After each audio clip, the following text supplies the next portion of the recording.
Avelen his YouTube channel hen na bon an kain lim kina vinay. Tunia ay holim na no mo sa hele. Midang ho akona Jabol na Chantheina ding dan Lampi. Ito a holim na inay di way. Mimzo sehen midang en a Jabol le tihi ingay chasi vinay. Midang Jabol sanding chu kipa ta hay.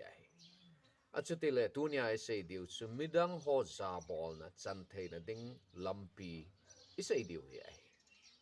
Aban sa hen say diw in johi azon again anangay.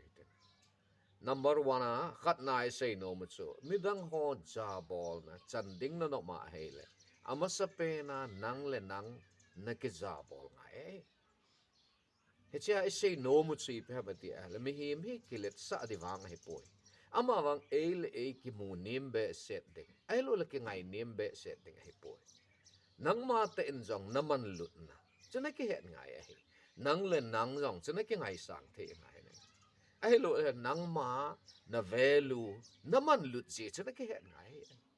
Nangin naman lut ji chana ki het lo ay le midangin jong naman lut ji chu na het pi lo ding ay. Hechi a chu ga ki bol te sa ga ki hi te sa de ti na ay pon. Mi long neo be se ding ay pon.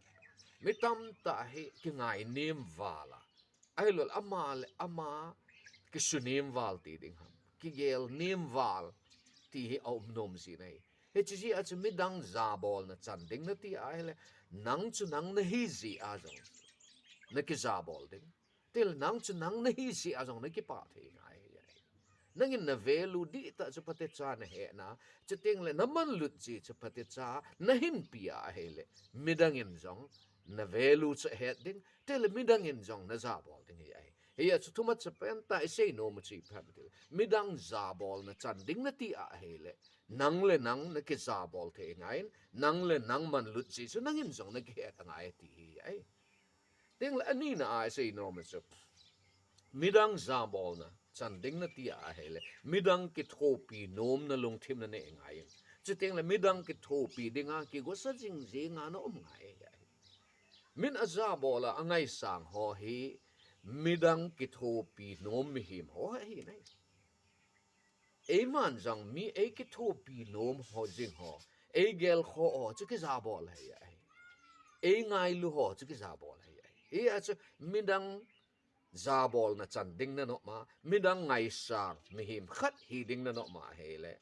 midang ha sat na ahelo le again te now ala sap nawa aboy nawa ki thopi nom na long thim na nei ngain chele midang ki thopi thei jing dinga hi ki gos jinga na ngai hi ti hi isei nom hi teng le athum na chaina sei nom chei pe ham ti a hele midang Jabol na chanding na ti a hele midang na Jabol ngai ne min a Jabol ma jing mi him ho hi midang Jabol ji he ho hi ngai dan hello chon dan hello midang Jabol ji hello anop no ma thu sei jing anop no ma hin khumang jing ho hi mi Jabol sang lo hi ai tu sei jang le lung ning ta tu sei te ai lo ala mi ta ki ho a he jong midang Jabol na nei ta a ho lim thei ho hi mi Jabol sang a hi le nei zia cho chai na pe na sei no mu chi pe ha ti a hele midang